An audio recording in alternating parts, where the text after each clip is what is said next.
Mr. Speaker, this government has not been scoring big points with the courts lately. On environmental protection, they've said the government actions serve to, quote, ignore the purposes of the Act as published, end quote, and that through their behaviour, and I quote again, the valid object of the Environmental Protection Act is hijacked, end quote, and also that it is difficult to envision a more direct apprehension of bias, end quote. So to the Attorney General, now I know that on today of all days, it's a really complicated thing to figure out who's in charge of what. However, this is your job. Why can't you get your Cabinet colleagues to follow their own laws?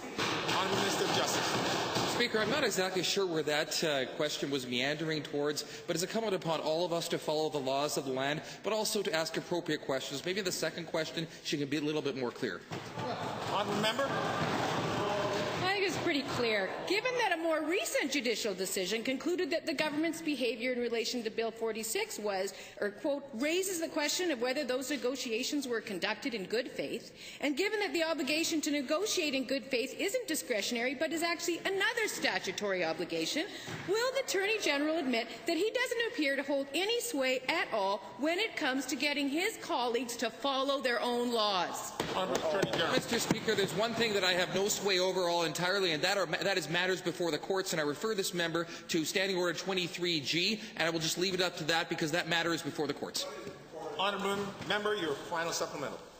Thank you. It's not actually.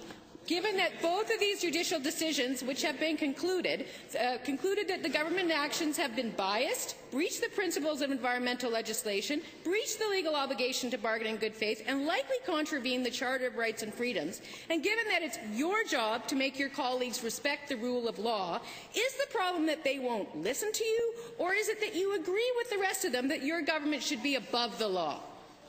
Honourable Minister.